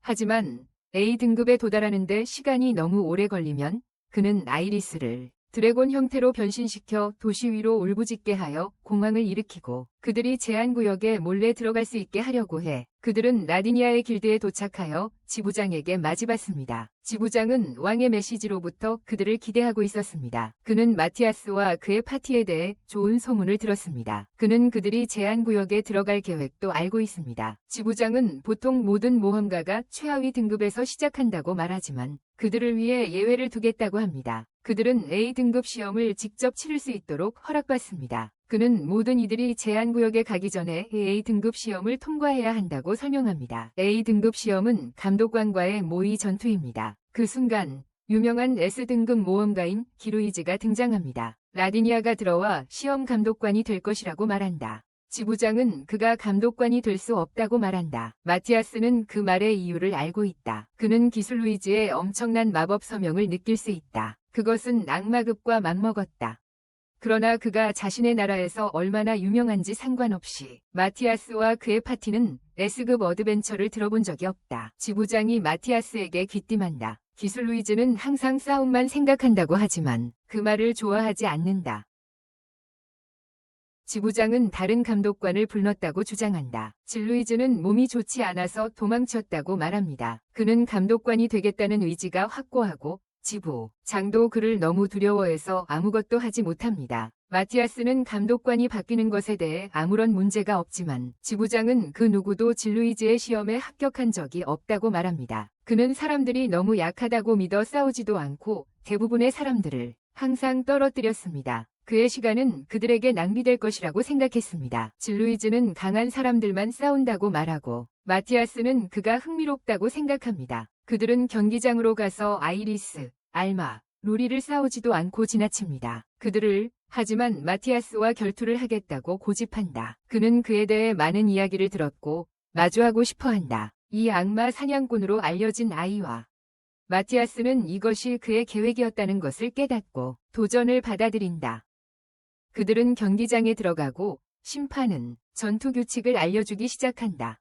길루이즈는 오늘 강한 사람과 싸우기를 바라는 마음에 몸을 풀이며 마티아스도 S랭크 모험가의 기술에 호기심이 생긴다. 밖에서는 그의 친구들도 조금 걱정하며 지부장은 길루이즈는 결투에서 한 번도 진 적이 없는 전투 신동이라고 주장한다. 결투가 시작되기 전에 길루이즈는 자신은 싸울 때 마법을 사용하지 않는다고 주장한다. 하지만 마티아스는 원하면 사용할 수 있다고 한다. 마티아스는 길루이즈가 자신의 마법 서명을 기준으로 볼 때 자신과 같은 마법 검사라고 생각했다. 그래서 마법을 사용하지 않음으로써 자신을 얕잡아 보고 있는지 물어본다. 길루이즈는 자신이 핸디캡을 주려고 하는 것이 아니라 그냥 마법을 절대 사용하지 않는다고 대답한다. 하지만 길루이즈가 검을 뽑자 그는 자신의 몸에 강화 마법을 시전하는 것처럼 보인다.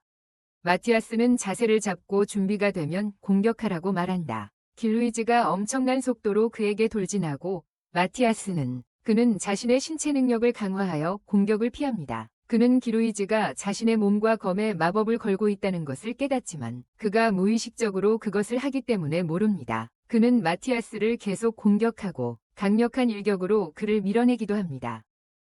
길루이즈는 마티아스와 스페링을 하며 즐거워하고 그들이 계속 타격을 주고받는 동안 무의식적으로 자신의 검과 몸에 더 많은 강화 마법을 사용합니다. 마티아스는 이것이 인상적인 능력이라고 생각합니다. 왜냐하면 대부분의 사람들은 무의식적으로 마법을 시전할 수 없기 때문입니다. 그러나 길루이즈는 그것을 매우 쉽게 할 수 있었습니다. 두 사람은 대등한 실력을 가진 것처럼 보입니다. 검술이었고 모든 사람들은 그 강도에 놀라워합니다. 하지만 길루이즈는 마티아스가 자신에게 주저하고 있다는 것을 깨닫고 마티아스는 그의 의심을 부인하지 않습니다. 그는 화가 나서 진짜 능력을 보여달라고 요구합니다. 그래서 마티아스는 마법을 사용하여 상황을 반전시킵니다. 그는 뛰어올라 마법의 발판을 만들어 길루이즈를 공격합니다. 기루이즈는 싸울수록 마법의 힘이 강해지고 있습니다. 마티아스는 그가 실제 전투에서 성장하고 발전하고 있다는 것에 감명을 받습니다. 그는 기루이즈가 지금까지 자신보다 강한 사람과 싸울 기회가 없었을 것이라고 추측합니다. 하지만 이제 자신보다 훨씬 강한 사람을 만나게 되었고 그의 전투 능력이 본능이 적응하고 강해지고 있다. 기루이즈가 마티아스를 향해 달려가고 하늘 높이 점프한다. 마티아스는 마법 주문 없이 그런 행동을 하다니 어리석다고 생각한다. 그러나 길루이즈는 사용했던 같은 마법을 사용하고 마법의 발판을 이용해 공중에서 뛰어다닌다. 마티아스는 단 한 번 보고 그것을 복사할 수 있다는 것이 믿기지 않는다. 그리고 다음 공격을 막는다. 길루이즈는 이 공격이 연결되어 있고 상대를 이겼다고 생각하지만 그가 웃고 있을 때 먼지 구름이 걷히고 마티아스는 무사하다. 마티아스는 마지막 동작에 대해 길루이즈를 칭찬하지만 그것이 충분하지 않았다고 말한다. 그를 제압해라. 왜냐하면 그는 주문 시전에 연습이 부족하기 때문이다. 그는 돌진하며 신체 강화 마법을 사용해 그를 제압하고 그를 경기장 벽에 던진다.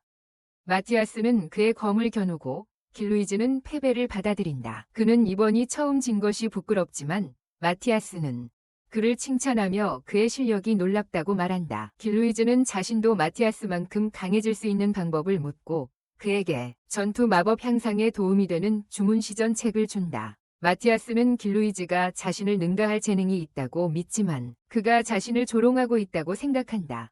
마티아스는 자신이 진지하다고 확신시키며 책의 모든 것을 배우면 훨씬 강해질 것이라고 말한다. 모든 것을 배우면 훨씬 강해질 거라고. 길루이즈는 모든 주문은 주문을 외우는 것만으로 시전될 수 있다고 생각해서 마법을 깔본다. 그래서 시전자는 취약해진다고 믿는다. 하지만 마티아스는 무방어 마법에는 그런 약점이 없으며 실제로 길루이즈도 그것을 무심코 사용하고 있다고 지적한다. 그는 그에게 만약 그가 의식적으로 그런 주문을 시전하기 시작하면 더 강해질 것이라고 말한다.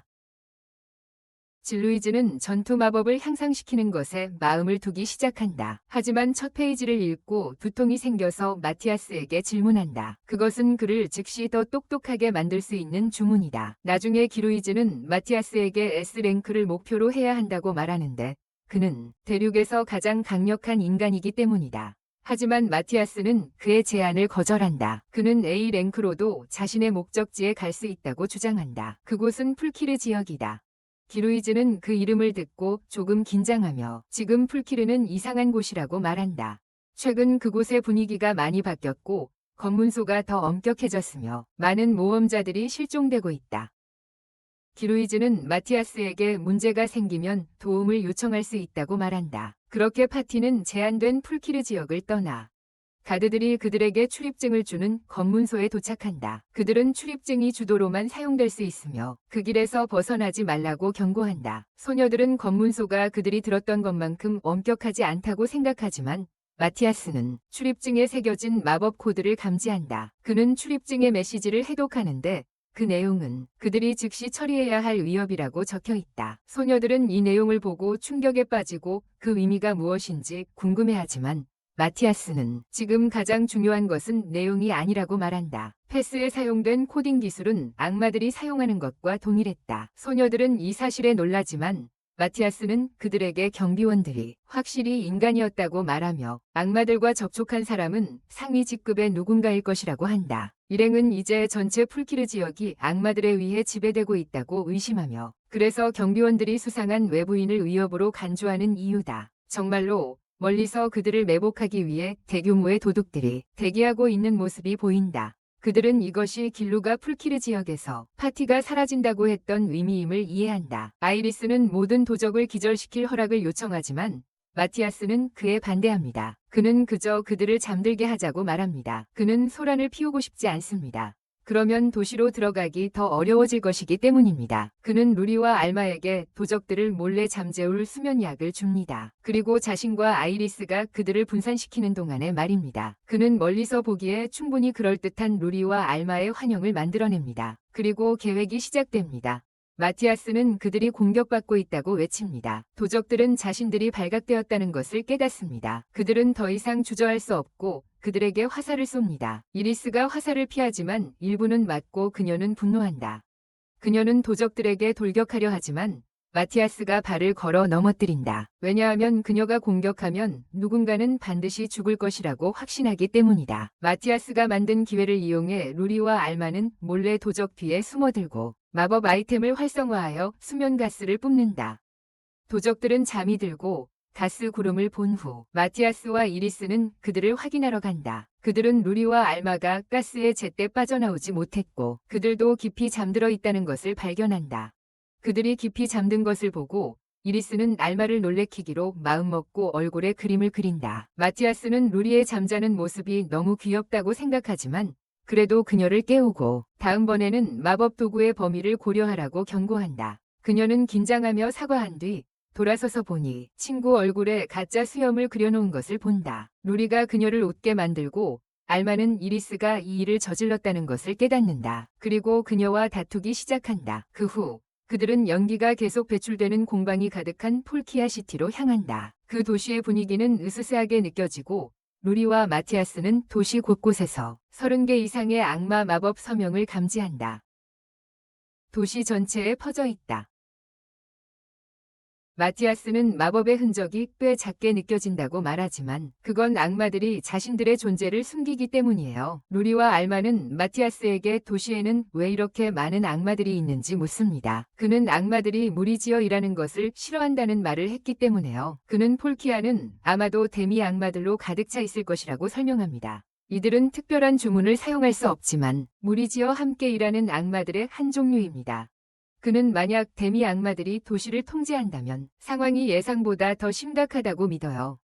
보안도 엄격하지만 이미 데미 악마들이 도시를 점령했다고 확인했기 때문에 그는 정문을 통과할 필요를 느끼지 않습니다. 그는 친구들에게 흥미로운 것을 찾았다고 말하고 그들을 숨겨진 통로로 데려간다. 그는 마법을 풀어내어 숨겨진 통로를 발견한다. 그는 이것이 오직 악마들만 사용하는 통로라고 믿으며 그것이 도시의 중심부로 이끌 것이라고 생각한다. 그들은 도시 침투를 위해 비밀 통로로 들어가지만 먼저 악취나는 하수도를 지나야 한다. 하수도는 꽤 어두운데 앞으로 나아가면서 마티아스가 말한다. 그의 감지 마법이 무언가를 감지하고 있으니 멈추라고. 구석에 악마가 기다리고 있고 그들은 그를 어떻게 처리할지 고민한다. 마티아스는 그들이 아무런 어려움 없이 통과할 것이라고 말하며 그는 벽을 통과할 수 있게 해주는 주문을 사용합니다. 마티아스가 반악마의 다른 쪽으로 도달하고 그는 병에서 손을 빼고 반악마 바로 뒤에서 기절시키는 주문을 사용합니다. 그는 이제 안전하다고 친구들을 불러내며 이 남자가 유일한 경계병이라고 말합니다. 그는 일시적으로 감각을 매우 무디게 만드는 주문을 사용했습니다. 그리고 이제는 보이지 않게 떠날 수 있습니다. 아이리스는 그의 얼굴에 그림을 그리기를 원하지만 마티아스가 그녀가 그렇게 하지 못하게 합니다. 그들은 마을에 도착하여 발견되지 않도록 조심스럽게 돌아다닙니다. 도시 안의 분위기는 바깥에서 보이는 것보다 더 나쁘다. 아마라는 멜리오르조차 이곳에 비하면 좋은 곳으로 여겨질 거라고 말한다. 모든 마을 사람들은 좀비처럼 무목표하게 방황하며 멍한 시선으로 어떤 꿈류 주황 타이 일양 움직이고 마티아스의 파티가 길 중앙에 서 있는 것도 알아채지 못한다. 이런 상태다. 마티아스는 그들의 마법적 신호도 이상하다는 것을 알아차리고 한 남자를 잡아서 그에게 어떤 주문이 걸려 있다는 것을 발견한다. 그는 이것이 사고 방지 주문이라고 깨닫고 경계대에 걸었던 것과 같은 스토프 파당의 주문이었다. 그의 친구들은 이것이 악마들의 소행이라고 확신한다. 그들은 마을 사람들을 무마인드리슬리 일하게 하기 위해 마을 사람들을 지배하는 데 사용되는 공소트를 캐스팅하는 공장 앞에 긴 줄이 있다는 것을 발견합니다. 마티아스와 그의 친구들도 줄에 합세하고 그는 모두가 소트 페럴리시스에 걸린 것처럼 위장할 수 있도록 반대 주문을 걸어줍니다. 그리고 공장을 조사하러 들어갈 수 있게 합니다. 마티아스는 아이라에게 멍한 척하라고 상기시킵니다. 그리고 그녀는 그 조언을 마음에 새기고 걷다가 넘어집니다. 그러자 한 명의 악마가 달려와서 그녀가 소트 페럴리시스 과다 복용으로 인해 고통받고 있다고 생각합니다. 그는 인간들이 과다 복용되면 그들의 가치가 줄어든다고 불평합니다. 그리고 그의 말을 계속 이어갑니다. 효율성을 높이지만 그들은 계속해서 나아가게 허용합니다. 그들이 발견한 것은 최소한으로도 걱정스럽습니다. 인간들은 대형 정제 공장에서 일하고 있으며 그들이 사용하는 기술은 대부분의 장소보다 더 발전되어 있습니다. 알마는 어떤 종류의 광물을 정제하고 있는지 궁금해하며 마티아스는 그것이 랭킨 마법 광물이라고 말합니다. 이 광물은 폭약을 만드는 데 사용될 수 있는 종류의 광물입니다. 순수한 랭킨 폭약 한 톤은 한 왕국을 모두 소멸시킬 수 있지만 마티아스는 그렇게 순수한 결정체를 얻기 위해서는 수십 년이 걸릴 것이라고 주장합니다. 물론 공장은 여전히 위험하기 때문에 이대로 두어서는 안 됩니다. 그래서 그들은 그것을 파괴할 계획을 세웁니다. 그는 먼저 지도에 30개의 데미 데몬 위치를 표시하고 그들이 주로 신의 중심에 모여 있다고 지적한다. 그는 데미 데몬을 격리해서 무찌르기가 어려울 것이라고 말하는데 왜냐하면 그들은 서로 가까이 있으려 하고 공유하는 의식을 유지하기 위해 이것을 통해 서로 소통하며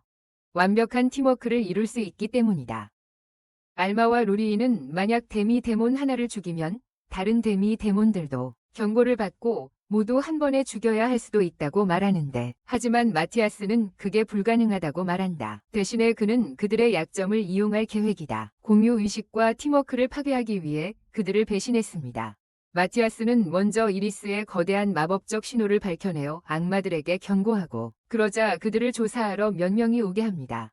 그들의 리더는 그 신호가 관찰된 지역을 둘러싸라고 명령하지만 그들은 그런 신호를 발생시킬 수 있는 아무것도 찾지 못합니다. 리더는 그들이 위치로 계속 접근하도록 명령하고 다른 반데몬들도 그곳으로 불러옵니다. 마침내 악마들은 이리스가 혼자 서 있는 것을 발견합니다. 그들이 그녀에게 다가갈 때 한 명이 마티아스에게 죽임을 당합니다. 그의 동료가 돌아보았을 때 그도 그와 함께 죽임을 당합니다. 악마 중 한 명이 마티아스에게 죽임을 당합니다. 악마들은 2명이 죽었다는 것을 알아차리고 자신들이 발견되었다는 것을 깨닫는다. 그들은 침입자들과 맞서기 위해 그 장소로 서둘러 나아가지만 마티아스, 알마, 그리고 루리에 의해 발생한 폭발로 제압당한다. 무지한 악마들이 죽어가자 그들의 리더는 갑자기 무슨 일이 일어나고 있는지 궁금해한다. 몇 분 전 마티아스는 소녀들에게 자신의 계획을 설명했다. 먼저 그는 아이리스의 거대한 마법 신호를 한꺼번에 드러내어 모든 데미 악마들을 경계하게 만들 것이다.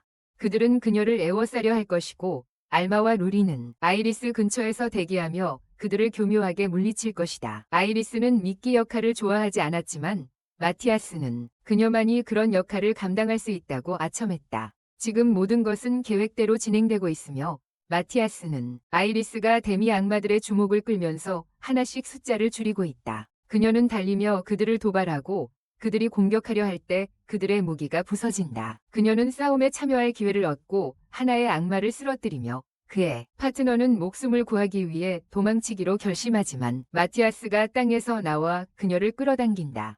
마티아스는 아이리스에게 계속 달리라고 말하며 그녀가 혼자서 그들의 일원을 처치하고 있다고 데미 악마들을 속이길 원한다. 사실 그는 데몬들이 가고 있는 경로에 대해 루리와 알마에게 미리 알리고 있었다. 그들은 그들에게 폭탄을 던지고 있었다. 폭탄은 데몬들을 무너뜨릴 만큼 강력하지는 않았지만 마티아스가 이를 맞출 수 있는 완벽한 은폐를 제공했다. 죽은 반데몬의 수가 계속 쌓이고 있다. 마티아스는 그들이 공유된 의식 덕분에 항상 서로 연락을 하고 있기 때문에 그들 사이에 잘못된 정보를 퍼뜨리기 쉽다는 것을 알고 있다. 그는 지금 그들이 마을이 온갖 치명적인 함정으로 장치되었다고 생각하고 있다고 확신한다. 마티아스는 정확히 추측했으며 데몬들이 움직임을 멈춘다. 그리고 그들의 감각을 집중하여 함정을 찾으려고 합니다. 마티아스는 루리와 알마에게 그들의 존재를 숨기라고 명령하고 그들이 일반 시민처럼 보이도록 마법적 신호를 약화시키는 데 도움을 줍니다. 그 덕분에 악마들은 어떤 함정이나 침입자를 감지하지 못하고 다시 움직이기 시작합니다. 마티아스와 그의 팀은 이 기회를 이용해 더 많은 악마들을 처치하고 데미 악마의 리더는 그들이 평범한 적이 아님을 깨닫습니다. 그는 전투 현장으로 이동하지만 너무 늦었고 마티아스의 팀은 현재까지 20마리 이상의 악마를 성공적으로 사냥했습니다. 악마의 리더는 쓰러진 정찰병에 다가갑니다. 그는 자신의 몸에서 2개의 마법적 서명을 집어낸다. 게다가 그는 폭탄이 아닌 칼에 위해 죽었다는 사실을 발견한다. 그는 이 메시지를 다른 이들에게 전달하고 적들이 숨어서 그들을 사냥하고 있다고 말한다. 악마들은 전술을 바꾸고 마티아스는 그들의 움직임 패턴의 변화를 감지한다. 그는 친구들에게 그대로 있어야 한다고 말하고 모여드는 다른 반악마들과 싸우기 위해 달려간다. 그들의 리더는 이제 더 이상 혼자 전투에 나설 여유가 없다고 말한다. 그는 적이 분열과 정복 같은 저렴한 속임수에 의존하고 있다는 것이 그들과 정면으로 맞서는데 자신이 없다는 것을 의미한다고 믿는다. 그는 그들을 전력을 다해 밀어붙이고 랑킨 마법 결정체를 사용해 폭파할 것이라고 결정한다. 정찰 악마들은 이 아이디어에 확신이 없지만 그들의 리더는 침입자들을 물리치기 위해 절망적이며 도시의 절반을 폭파하는 것조차 개의치 않는다. 그는 인간은 소모품이라고 주장하며 나중에 원하는 만큼 그들을 얻을 수 있다고 말한다. 악마 중 한 명이 폭발물 원석을 가져오겠다고 자원하지만 누군가 뒤에서 그를 베어버린다. 악마의 리더는 적이 나타났다는 생각에 미소 지으며 그들이 귀찮게 하던 적이 얼굴을 드러냈다고 생각한다. 그러나 그가 본 것은 마티아스가 아니라 기리스였다. 그는 악마의 리더가 도시를 폭파하려는 결정을 조롱하며 그가 폴케오에 온 것이 옳았다고 주장한다. 마티아스도 그의 마법 흔적을 감지하고 깨달았다. 기리스가 이미 악마들과 싸우기 시작했다는 것을. 데미 데몬의 리더가 검을 뽑아 그를 공격하며 밀쳐낸다. 그는 죽은 전우들을 위해 복수하겠다는 결의를 다졌지만 기리스는 아무것도 얻지 못할 거라고 말한다. 악마들이 그를 사방에서 둘러싸고 있고 마티아스는 그가 맞서는 모습을 지켜보고 있다. 그는 친구를 두기로 결심하고 뒤에서 악마 2마리를 쓰러뜨린다. 나머지 악마들이 그를 공격하지만 그가 싸우기 전에 무언가가 그들을 향해 오는 것을 느끼고 피한다. 창이 그의 바로 앞에 떨어지고 마티아스는 아이리스가 여기 있었다는 것을 알게 된다. 창의 충격으로 모든 악마들이 균형을 잃고 마티아스는 그들을 재빨리 처리한 후 아이리스에게 돌아간다. 그녀는 자신이 너무 지루해져서 유인 역할을 하다 싸움에 참여하기로 했다고 주장한다. 그녀는 마티아스가 피할 것이라고 믿고 창을 던졌다고 웃으며 말한다. 그녀는 그가 피할 것이라고 믿었다고 한다. 한편 지리스는 데미몬의 리더와 마주하고 있으며 둘은 힘이 비슷하다. 하지만 그의 공격은 그 강인한 악마의 방어력을 뚫지 못하고 악마는 그를 다치게 한다. 마티아스는 지리스에게 도움이 필요하냐고 묻지만 그는 싸움에서 손을 떼라고 말한다. 악마와 지리스는 모두 강화 마법으로 몸을 감싸고 다시 싸우기 시작한다. 알마와 루리도 그곳에 와서 둘이 비슷한 수준임을 발견한다. 마티아스는 지리스가 책을 읽으며 더 강해졌다고 말하며 그는 정말로 악마를 이길 수도 있다고 한다. 그는 밀려나고 있지만 결국 악마의 리더에게 부상을 입힌다. 그의 몸에 큰 부담을 주는 반동 절단 철 마법을 사용하면서 분노한 악마가 그를 공격하고 무릎을 꿇리지만 길루이스는 여전히 마티아스에게 도움을 받고 싶어 하지 않는다. 그는 일어나서 2개의 반동 절단 철 마법을 동시에 사용하고 악마를 베어내며 마티아스는 길루이스가 이제 한계에 다다랐음을 깨닫는다. 악마는 그의 힘과 끈기에 감명받아 그를 끝내기 위해 궁극의 마법을 사용할 것이라고 선언하지만 길루이스도 같은 계획을 세운다. 그들은 서로를 향해 돌진하고 길루이스는 여전히 서 있다. 그는 승리에 포효를 하지만 혈액 손실로 인해 쓰러진다.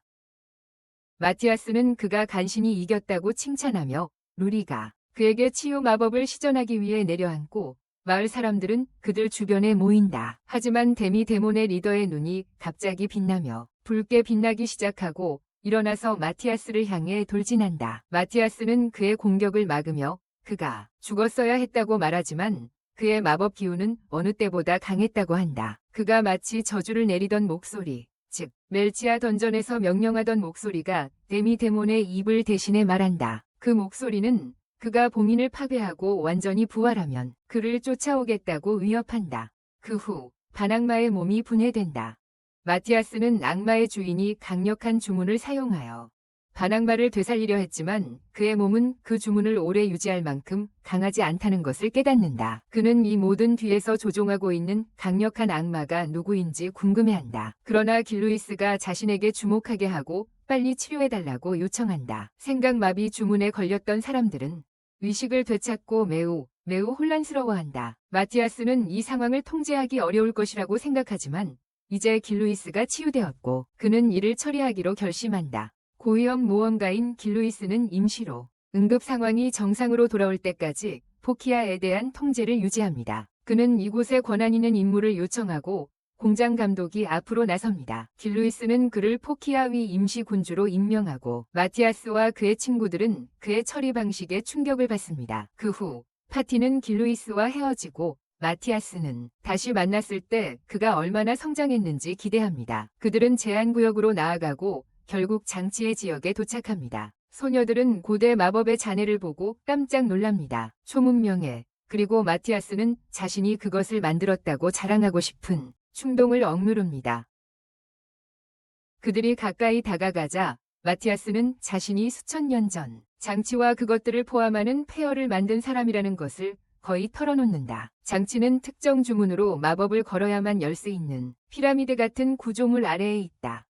마티아스가 그것을 열자 피라미드가 솟아오르며 그들이 들어가야 할 지하 통로가 드러난다.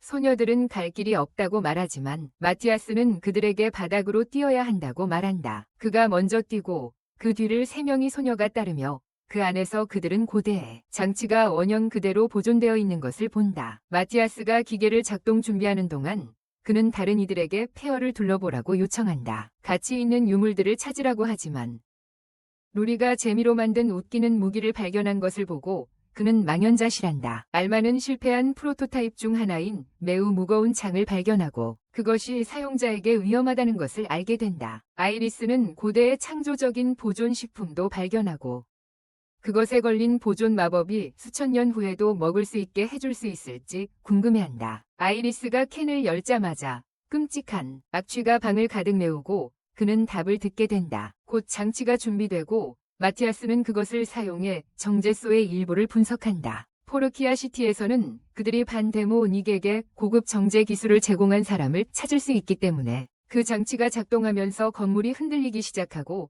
마티아스는 친구들에게 이것이 정상이라고 확신시킵니다. 분석이 곧 완료되고 기계 부품과 접촉한 모든 사람들의 목록이 표시됩니다. 마티아스는 멜키아 던전 사건의 주모자가 포르키아에서도 뒤에 있었고 아마도 인간을 파괴하려고 계획했을 것이라는 자신의 의심을 확인합니다.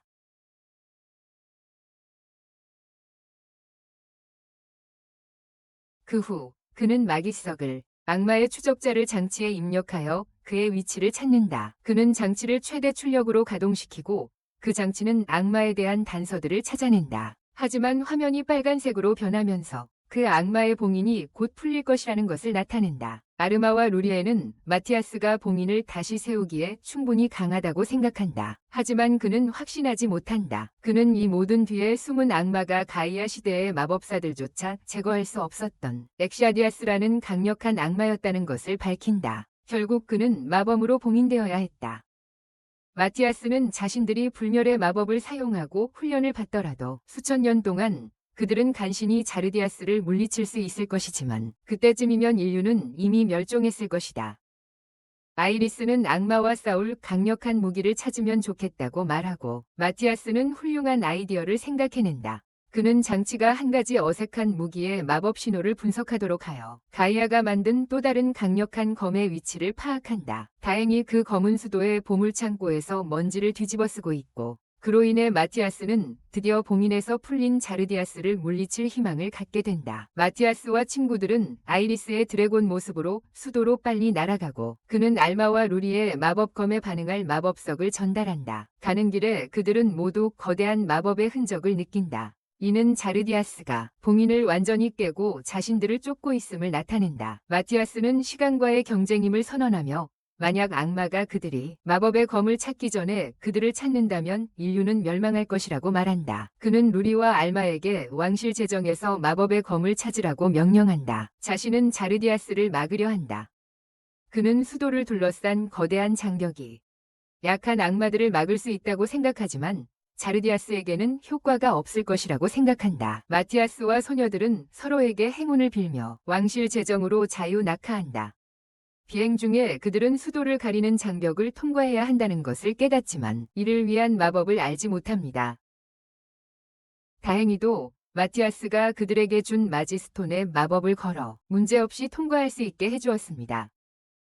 한편 마티아스는 아이리스와 함께 자르디아스를 기다립니다. 그는 자르디아스가 악마만 이용할 수 있는 차원을 통해 이동하고 있으며 그의 군대와 함께 곧 도착할 것이라고 예상하고 그때까지 그를 맞이할 공격을 준비해야 합니다. 그는 자신의 검에 마법을 걸고 하늘이 붉어지는 것을 기다립니다. 한편 루리와 알마는 궁전으로 달려가 침입할 계획을 세웁니다. 금고를 강제로 털고 나중에 왕에게 사과하는 것이었습니다. 그러나 그들은 자르디아스의 강렬한 마법의 흔적을 감지합니다.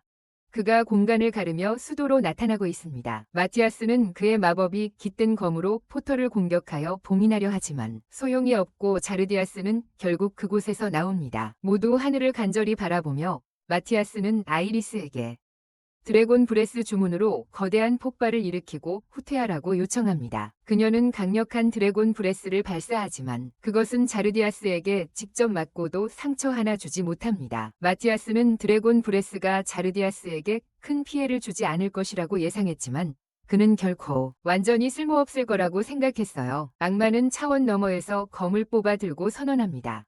이 전투는 인류가 그와 맞서 싸우는 마지막 저항이 될 것이라고. 마티아스가 그를 공격하지만 자르디아스는 공중 배기를 쏘아 올리며 이리스를 보호하기 위해 여러 겹의 방벽을 사용해야 합니다. 그러나 그 공격은 쉽게 모두를 뚫고 지나갑니다. 그것에 정신이 팔린 사이 자르디아스가 공격하고 마티아스는 간신히 방어합니다.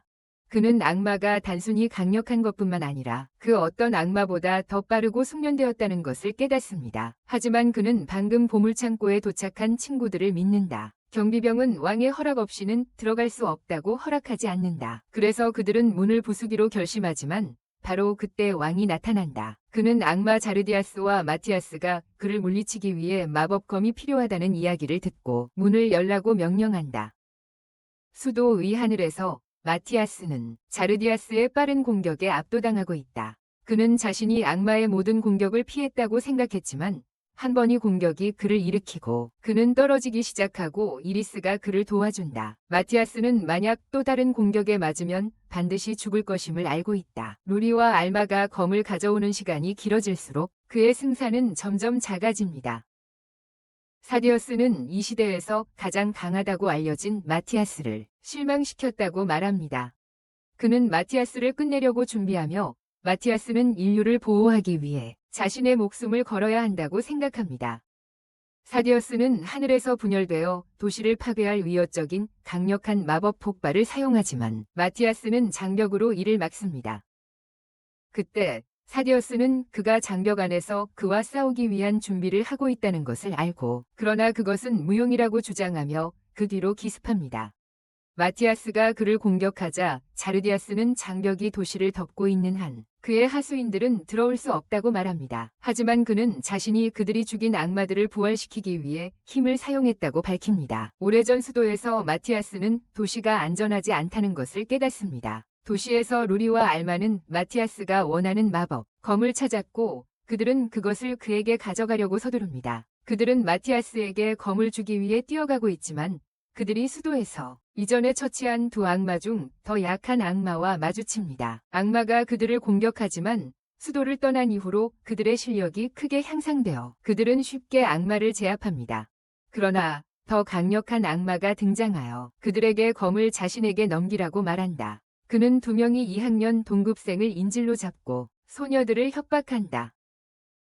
소녀들은 항복하고 무기를 내린다. 한편 자르디아스는 마티아스를 압박하며 장벽을 공격하고 그가 방어를 하러 가면 공격을 아이리스로 돌린다. 마티아스는 그녀를 방어하지만 그로 인해 자르디아스가 그를 가격할 수 있다. 그는 계속해서 얻어맞고 악마는 그에게 쓸모없는 약한 존재들을 버리고 가장 강한 인간으로서 그의 진정한 힘을 보여주라고 말한다. 하지만 마티아스는 거의 마법 에너지가 바닥나고 있어 다음 시대에 다시 환생하기 위해 마지막 힘을 쓸지 고민하고 있다. 그때는 자르디아스의 힘이 최소한 조금은 약해질 것이다. 현재의 문명은 멸망할 것이지만 그것이 자르디아스 같은 적을 상대하는 가장 똑똑한 방법이 될 것이다. 그러나 그는 친구들이 현재의 문명과 함께 멸망하는 것을 떠올릴 수 없다. 새로운 열정으로 마티아스는 자신의 생명 에너지를 소모하여 검을 얻을 때까지 버틸 수 있는 마법력을 키운다. 동시에 아래의 악마가 알마와 루리에게서 검을 빼앗으려 하고 있다. 학장과 제2중학교 학생들이 그들을 구하러 올 때까지요. 그 사이에 악마가 잠시 방심하고 그들은 칼을 빼앗고 인지를 해방합니다. 그리고 다시 공격을 결합하여 악마를 다치게 합니다. 나머지 학생들은 마법으로 악마를 제지하고 학장은 여자애들에게 임무를 완수하라고 말합니다. 마티아스는 공격을 정확히 내리찍는데 어려움을 겪습니다. 그는 생명 에너지를 사용한 후에도 샤르디아스에게요. 이레스에게 자신을 샤르디아스로 날아가라고 명령하고 그녀에게 용의 숨결을 사용하라고 지시합니다. 하지만 그녀는 비행 중간에 힘을 잃고 땅으로 떨어집니다. 마티아스는 텔레포트로 자르디아스를 기습하려 했지만 실패한다. 소녀들이 그들에게 도착하고 마침내 마티아스에게 검을 던진다. 하지만 그가 검을 잡으려고 등을 돌리는 순간 자르디아스가 그의 심장을 찔러 죽인다. 모두가 마티아스가 쓰러지자 충격에 빠지지만 그때 검이 빛나기 시작하고 밝은 빛이 그를 위로 끌어올린다. 빛이 흩어지고 마티아스가 자르디아스 앞에 나타나 그에게 감사한다. 그의 죽음이라는 검 활성화의 요건을 이루게 도와준 것에 대해 한번 활성화되면 검은 소유자를 되살리고 그들에게 엄청난 마법 에너지를 주입한다. 마티아스는 에너지에 차오르며 싸움을 시작한다. 자디아스와 맞서고 이번에는 우위를 점한다. 그는 자신의 이전 생애에서 창조한 최고의 작품이 마법검이라고 믿지만 그 힘은 너무 강력해서 그는 거의 통제할 수 없다. 그가 자신의 힘을 통제하지 못하면 수도를 무너뜨릴 위험이 있으므로 그는 전투를 빨리 끝내기로 결심한다. 자디아스는 마티아스에게 이렇게 많은 힘을 가지고 있어도 그의 육체는 오래 싸울 수 없을 것이라고 말한다. 그러나 그는 대답한다. 그저 마법으로 몸을 되살려 계속 싸울 수 있다고. 자디아스는 화가 나서 마티아스에게 묻기 시작한다. 그의 진짜 신분과 그가 자신보다 강하다는 것을 말한다. 마티아스는 가장 약한 문양을 가진 가장 강력한 현자라고 선언하고 엑샤르디아스에게 치명적인 일격을 가해 그를 죄로 만들어버린다. 그러나 죽기 직전에 엑샤르디아스는 마티아스에게 경고한다. 세계에는 그만한 혼돈의 악마가 자신뿐이 아니라는 것을. 더 많은 악마들이 이 이후에 나타날 것이며 그중 하나가 반드시 인간을 파멸시킬 것이다. 그 말을 남기고 그는 사라지며 하늘은 다시 정상으로 돌아간다. 마티아스는 무릎을 꿇고 친구들이 그를 맞이한다. 루리가 그가 무사하다는 사실에 기뻐서 그에게 달려가며 로맨틱한 순간을 보낸다. 그러나 그의 상처가 다시 열리며 피가 흘러나오기 시작한다. 그는 일어나며 스스로를 치료하고 마법검에 저장된 모든 마력을 풀어놓기로 결정한다. 마법검은 오직 한 번만 사용할 수 있기 때문에 그는 검을 휘두르지만 그 안에 남아있는 에너지는 주변 산을 뚫고 나갈 만큼 강력하다. 마침내 세계를 멸망시킬 위기가 끝나고 전 세계의 인간들에게 평화가 돌아온다. 모든 마법 에너지를 소진한 마티아스는 에너지가 회복될 때까지 제이드 아카데미에서 학생으로 돌아간다. 준비를 하면서 그는 루리와 아르마가 밖에서 이야기하는 것을 듣는다. 그들은 그를 방해해야 할지 말아야 할지에 대해 논쟁하고 있다. 아이리스도 그들과 함께하고 그녀가 그의 문을 부수기 전에 그는 문을 열고 소녀들이 바닥에 떨어진다. 그 후 왕은 인류를 구한 그들을 칭찬하고 그들의 기적적인 행동에 대해 원하는 모든 것으로 후하게 보상한다. 왕은 마티아스와 그의 친구들이 다시 왕실, 금고를 방문할 수 있도록 허락하여 그들이 원하는 것을 고를 수 있게 한다. 하지만 마티아스가 그곳에서 찾은 유용한 것은 그가 과거 생에서 만든 아다만틴 화살뿐이다. 그는 그 화살에 맞는 강력한 활을 만들었던 것을 기억하고 알마에게 주기로 계획하지만 그것이 심하게 녹슬었다는 것을 알게 된다. 궁전은 그것을 값싼 고철로 팔기로 결정했어요. 그들은 아직 남아있을지 몰라 고철 상점에 가지만 상점은 이미 리본을 금속 덩어리로 녹였어요. 무엇인지 알아볼 수 없었기 때문이죠. 마티아스는 그들의 문명이 강철의 가치조차 모른다는 사실에 실망했어요. 하지만 그는 모든 금속 블록을 사기로 결심했고 순수한 강철을 추출해내길 바랐어요. 그 후 그는 아이리스가 연보라 크리스탈을 바라보는 것을 보고 그것도 사기로 했어요. 루리도 그것을 알아차리고 마티아스에게 자기 것도 사달라고 하고 싶어 했어요. 말은 못했지만 알마가 대신 말해주었고 마티아스는 루리를 보며 얼굴이 붉어졌어요. 그의 조언에 따라 그는 마법 크리스탈을 사기로 했어요. 나중에 루리에게 뭔가 만들 계획이야. 그는 밤에 그녀를 만나자고 부르고 선물을 건네며 얼굴이 붉어진다. 마티아스는 그녀에게 잠시 눈을 감아달라고 부탁하고 그녀는 그가 입맞춤할 거라고 생각하지만 그는 그저 자신이 만든 목걸이를 그녀의 목에 걸어준다. 루리는 그 선물을 받고 너무 기뻐한다. 그 후 마티아스는 그의 파티와 함께 다음 모험을 떠난다. 그는 이웃 제국을 지배하는 악마들에 대해 들었고 그들의 계획을 다시 망쳐야 한다. 마티아스는 자르디우스가 세계에 더 많은 혼돈 악마들이 있다고 말한 것을 떠올리고 레벨업하는데 시간을 보내려고 계획한다. 그는 친구들과 함께하는 격투의 정점을 누릴 거라 확신한다. 그들은 많은 모험을 떠나고 모든 인간을 위협하는 악마들을 물리칠 것이다. 그들이 그렇게 할 때 그는 이 시대의 가장 강력한 현자로 성장할 것이다. 다음의 화면의 비디오를 확인해 보세요. 다음 시간에 만나요.